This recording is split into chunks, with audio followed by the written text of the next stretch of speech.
life is what you make it. My shit been amazing. I can't see a way out. I've been stacking face down off canvases I painted. I just spent the rain day on shit I can't afford, but that's the price I pay for the memories I'm making. I've been going places. I've been shaking hands for a chance to really make it. This life is so abrasive, so I almost gave it. All this shit I'm laying in, it's only the foundation.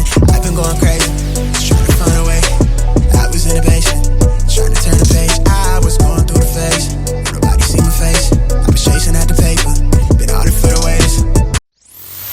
Ladies and gentlemen, you are listening to Life Well Lived by Amabala Stephen. It's an engaging and enlightening talk show on life, relationships, and the business of life. Grab a cup of juice and just chill. Life Well Lived by Amabala Stephen. Live life. Live fully. Hello, my name is Amabala Stephen, and welcome to Life Well Lived by Amabala Stephen. On today's show, I have a guest with me. She's Shakoya Green, MSW, ACW. She's a dedicated and visionary executive program, also a coach and a consultant. Welcome with me on Life Well Lived by Amabala Stephen, Shakoya Green. Thank you. Thank you for having me, Ambola. I am very glad to be here. Thank you so much. Shakoya, please, can my listeners know more about you and what you do? Absolutely. So personally, my goal is to help others, to help women, to empower women to know that where your past and where you are today is not your end all be all. Professionally, I've been a social worker for the last 20 years. I've worked with individuals from birth to death.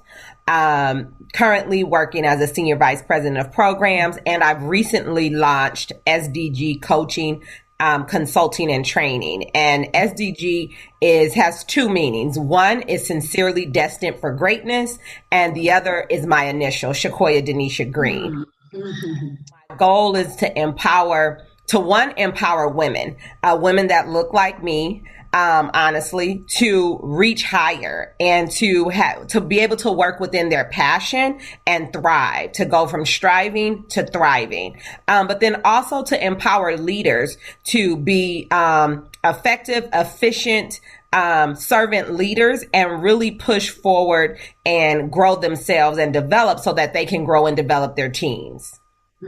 Great. Thank you so much for the introduction. So how can you help your clients to develop their strengths? Can you repeat that one time? How can you help your clients to develop their strengths? So what I do is I work with individuals to work through a self-esteem and self-confidence process. Also, I work with them to help them create what I call a brag book to give people that know them, because a lot of times we are our worst critics. So we identify more things that need to be worked on than the positive things. So to work with those around them and really ask them, what do you see in me? What do you value me for? And then look at those things and then look at the things that they've written down, which are typically areas of need, areas where they need to grow, and then bring those two things together and then say, okay, now that you see how other people see you, what do you think about this? And that mindset shift for individuals, and then they start to see the more positive side, and then that we work from the positive side to develop those areas of growth. Right. Absolutely. Thank you so much for this. Now, I understand that you have a passion for social workers. So how do you provide your expertise in this area? So my passion for social work drives from my own life experience from having a social worker. So I work from an area of empathy, dignity, and respect. And those are three. When I'm working with individuals, whether it's a mother who was addicted to substance abuse, or whether it's a child who has been abused, I really try to meet my individuals where they are. Being a child of two parents who were drug addicts and growing up in the foster care system, really understanding what that means is where I work from. I work from a lens of making sure my youth that I work with, that their needs are met and that I am not putting them in uncomfortable situations. And when I say that, I had a social worker from the age of 7 until I was 18 years old. My social workers were very caring, empathetic individuals. They did not interview me at school. My grandmother talked to them and really and told them how uncomfortable that was for me. And so they would go to the school, talk to the school, get the records that they needed. But they made a special trip out to my grandmother's home to see me, to get the information from me. So I like to make sure that I don't want to re-traumatize the people that I'm working with. So how can I meet you where you are, get you the supports that you need so that you're able to thrive? Right. So what strategies can you provide to a client who's giving up on life? So for me, I focus on, and I work with the word grace. I have a strong foundation in my faith, and I really believe that I have been blessed to be a blessing. And so the word grace is my core value. I tell people to always know that there is always room for growth. Every day, look to learn something new. That is the G in grace. The R is resilient. Be resilient. And when I say that, know that you can overcome anything. It just may take a little bit of time, but don't give up on yourself. Be ambitious is the A. So be ambitious and strive for more. Look for more. The C is compassion. And when I say compassion, have compassion with yourself, but also have compassion out in the world. Smile, because what you're going through, somebody else may be going through. And just like you need a smile and you need a hug, they may need a smile too. So have compassion. And then be empowered. The E in grace is for empowered. So be empowered to know that you are stronger than your past, and then be empowering to those that you touch on the daily basis. Right. So you mentioned about empowerment, be empowered. So like an individual who lack moral and financial support, like because of what you do. So how do you provide empowerment? Do your expertise, does it come into play here in providing empowerment to people like that? Can you repeat that? I'm trying to say, how can an individual who has no moral and financial backing, like how can they be empowered? Oh, so for those individuals, they can be empowered in a number of different ways, right? And so truth to transparency, I have had some financial struggles, right? I typically go online, find different empowering books. I am creating some freebies to help empower individuals, some decision-making sheets to help individuals where they can download and go through a decision-making process. And when I'm talking about decision-making, I'm looking at how's it impacting your health, how's it impacting your mental health and your spiritual health. And so in making those decisions, whether you're financially fit or not financially fit, you can be the richest person in the world and not be empowered. It's all about mindset. And so really embracing and looking for your circle of people, whether it's Bola listening to her podcast because they're empowering, or that Bola has written or a blog that I have written to be empowered, following those strategies that you've learned. The key, honestly, is really being willing to work on self and identifying where you are and then being willing to move forward. It's it's really taking that mindset to the next level. Right. Take the mindset to the next level, right? So can we talk about resiliency here? Do you have any life experiences you can share along the path? One more time, I'm sorry. Can we talk about resiliency here? Yes, absolutely. So as I shared, at the age of 7, my grandmother decided that, it wasn't really a decision. It was based on decisions my mom and my dad had made. My mom would drop myself and my siblings off at my grandmother's house for days at a time. My mom and my dad were divorced at the time. And so she decided, had to make a hard decision to call DCFS, Department of Children and Family Services, and follow. And point, that's when DCFS came into our lives. And my grandmother raised me from the age of 7 to 18. Born and raised in Compton. where the crime, the statistics, you hear all of the negative things. For me, I wanted to push forward. I wanted to be able to do more. I had my grandmother who was amazing, my aunts who helped her. I had these powerful women around me. And so for me, it was being able to impact others' lives at a different level. And so I was the first in my family to attend a university, to get my bachelor's degree, and to obtain 2 master's degrees.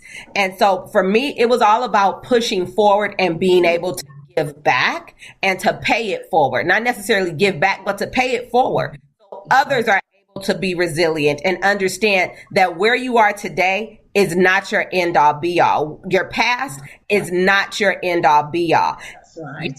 It was traumatizing, right? Having to go to DCFS and knowing that I couldn't go live with my mother, but having an amazing grandmother who poured into me, and knowing that this is not it. This is not the end all be all. My grandmother poured into me until she left this earth. She was a praying woman, and it was powerful. And that's why I am where I am today. May God bless us all. Yes. Yeah. So how can you help an organization to carve their mission and vision statements? So with organizations, what I am doing with organization is walking organizations through a SWOT analysis. And that's part of my consulting business. I walk them through a process of strength, weaknesses, opportunities, and threats. And we walk through that process to see where they are. And then we outline a process to get them to the next level, really breaking down that vision and mission and looking at the services that they're providing and what the enhancements need to be. What enhancements? We're also looking at outside organizations that are doing the same thing. What are they doing that I'm not doing? What do I need to increase my services? What do I need to do to be more impactful? Because when I'm looking at these organizations, the organizations that I'm typically consulting with are social services organizations to help people. So it's not about competing with the next person, because guess what? There's so many people that need help. It's about really providing great services to enhance my clients' needs. Right. Thank you so much for that. It's been like well by Mobiles TV, and now I've been discussing about the power of empowerment and also resiliency with Shakoya Green. Shakoya Green is an author, and she's a coach, and she's also a consultant. Now, I wanted to ask, do you have any project you're working on presently? Presently, because I just launched my business in August, I am really focusing on building out my platform. I will be starting a newsletter in November. And as I shared earlier, I am new to blogging. So I'm doing 1 blog a month, and I will be launching my services in January. So I am right now really focusing on building that out and creating downloads for individuals. I do go live on my Instagram platform on Fridays. Right now we are in the 3rd week of of a manifestation challenge. I really believe that people have to manifest over their lives, believe they're worthy and that they deserve these things. And so we are in the 3rd week of a manifestation challenge. And so those are the things that I'm presently working on. Right. Wish you best of luck in your projects. Yeah, so do you have any parting word? Oh, any parting words? For those that are listening, I just say continue to press forward. Believe in yourself and know that you are always able to get more and do more. Right. Know that where you are today is not your end all be all, and always give yourself grace. And if you're looking to follow me, you can follow me on Instagram at SDG_coaching. I am also on Facebook at SDG Coaching. And please go to my website and sign up for my newsletter, which will be coming out mid-November at sdgcoaching.com. Right. Thank you so much, Shakoya Green, for coming on the show. So I hope some other time we can do this again. Thank you. Thank you so much. It's been a pleasure. Yeah. So it's been Lawali Bamabala Stephen. Till I come here with some other time, I need you to stay safe always, as I used to say, and also to live life and to live it fully. It's bye for now. Ladies and gentlemen, you are listening to Life Well Lived by Amabala Stephen. It's an engaging and enlightening talk show on life, relationships, and the business of life. Grab a cup of juice and just chill. Life Well Lived by Amabala Stephen. Live life. Live fully. I met an old man. I said, tell me your story.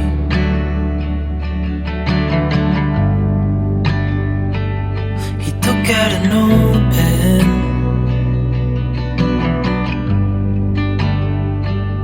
and wrote something for me.